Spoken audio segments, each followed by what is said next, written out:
From the KBIA Newsroom in Columbia, I'm Trevor Grandin. MU healthcare leaders say this week's announcement of layoffs and the closure of walk-in clinics at Hy-Vee grocery stores is a response to post-pandemic circumstances and changes in federal law.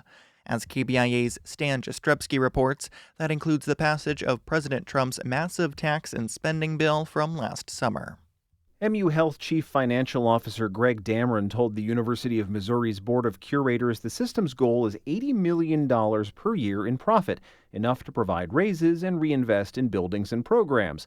But he says President Trump's so-called One Big Beautiful Bill will cost the healthcare system about that much every year. As written, that's equivalent to 4% of our revenue.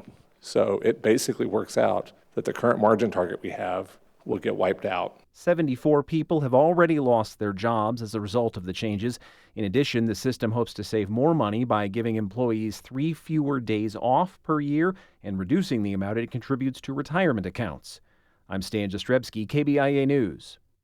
A Jackson County judge struck down many of Missouri's abortion regulations in a ruling yesterday, paving the way for the reintroduction of medicated abortions in the state. The Missouri Independent reports the ruling comes more than 18 months after voters passed a constitutional amendment protecting the right to abortion up to the point of fetal viability. The ruling gives access to medicated abortions in the state for the first time since 2018. If voters approve getting rid of Missouri's income tax, it'll open an approximately $9 billion hole in the state budget. From Kansas City, Cassandra Isobel Flores reports how Republicans who voted for the plan are laying the groundwork to find the money.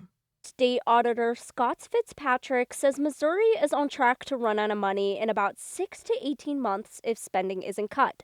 But Fitzpatrick says Amendment 5, a proposal to eliminate the state income tax in favor of sales tax, will not exacerbate this problem. He says adding more services to the sales tax could bridge the funding gaps. Without Amendment 5, the options would be get rid of the income tax and don't replace it, which would be a financial catastrophe. Without replacing lost income tax revenue, Missouri may be unable to pay for state public services like schools, public safety, and health programs. Amendment 5 will appear on the August ballot. I'm Cassandra Isobel Flores. And an Arizona-based think tank is suing the city of Columbia for the way it got more flights out of its airport. The Columbia Missourian reports the Goldwater Institute filed the case on Wednesday, alleging a $1.5 million revenue guarantee made between Columbia and American Airlines constituted a gift.